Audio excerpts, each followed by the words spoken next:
그리스도와 복음 말씀을 들으면서 우리는 부러운 두 그룹을 만나게 됩니다. 하나는 하느님의 선택된 민족, 하느님께서 직접 시나이 산에 내려오셔서 그들을 만나주신 이스라엘 백성입니다. 그들에게는 모세가 있었고 모세는 그들과 하느님의 중재자가 되어서 백성들의 말을 하느님께 아뢰었습니다. 이에 하느님께서는 구름 속에서 직접 말씀하시고 모세를 불러 직접 그와 만나주시기도 합니다. 또 나머지 한 무리는 복음에서 예수님의 제자들입니다. 다른 이들에게는 비유로 하늘나라의 신비를 두리뭉실하게 말씀하시지만 제자들에게는 하늘나라의 신비를 아는 것이 허락되었다라고 말씀하셨습니다. 하느님의 특별한 사랑을 받고 있는 것 같은 이와 같은 성경의 이야기들을 들을 때마다 사실 세례를 통해 하느님의 자녀가 된 우리에게도 이 사랑이 전해지고 있음을 또 알게 됩니다. 우리가 알지 못하는 곳에서 우리가 인식하지 못하는 범위에 하느님께서는 그분의 방식으로 우리를 사랑해주고 계시고 그분을 드러내고 계십니다. 그분의 신비는 그럼에도 불구하고 너무 놀라워서 유한한 우리가 알 수 없는 것들이 참 많이 있습니다. 예수님께서 말씀하신 하늘나라가 이와 같습니다.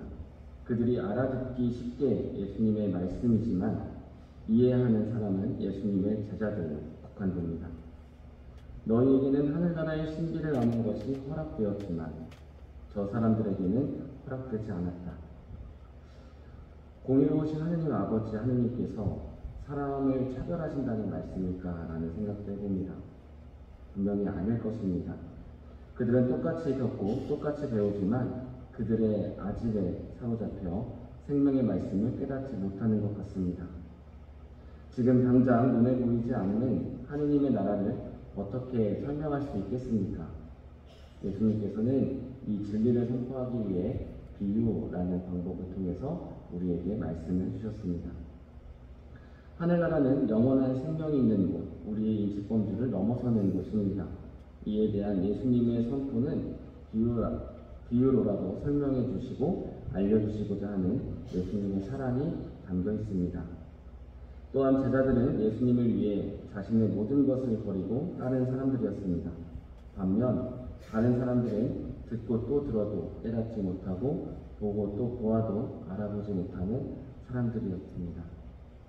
마음이 무디고 귀로는 제대로 듣지 못하며 눈은 감았기 때문에 그들에게는 하늘나라의 신비가 비유로만 선포되는 것입니다. 예수님의 말씀보다도 지금 현세의 내 삶이 내 자신에 더 중요하기 때문입니다. 우리 자신 또한 이 말씀에 비추어 생각해 보아야 합니다.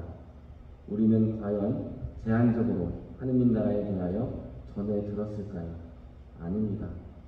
우리는 이미 성경을 통해 교회의 해석을 통해 하느님의 나라가 어떠하며 구원을 얻기 위해서는 어떻게 해야 하는지 배웠습니다. 그리고 비유를 풀이해주지 않는 다른 사람보다도 제자들의 위치에 가까이 있다고 말할 수가 있습니다. 또한 우리의 일상 안에서 만나는 하느님의 나라를 통해 우리는 그곳이 어떠한 곳인지 당연히 어렴풋하게나마 알고 있습니다. 그렇지만 우리는 때때로 의심하고 믿지 못할 때도 있죠. 하느님의 부르심이란 어쩌면 누구에게나 내려지는 것입니다. 예레미야서 21장 8절에는 이러한 구절이 있습니다.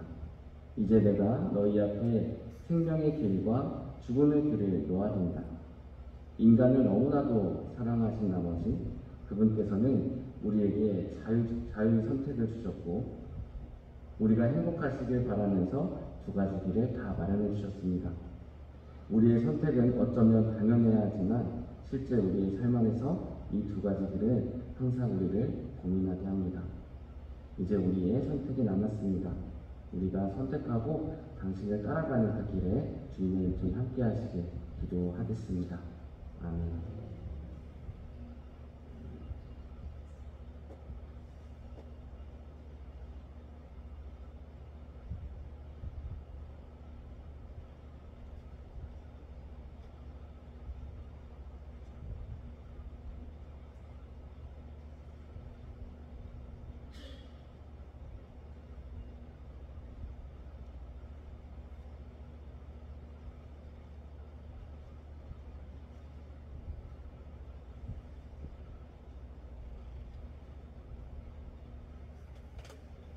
성찬 전례가 시작됩니다.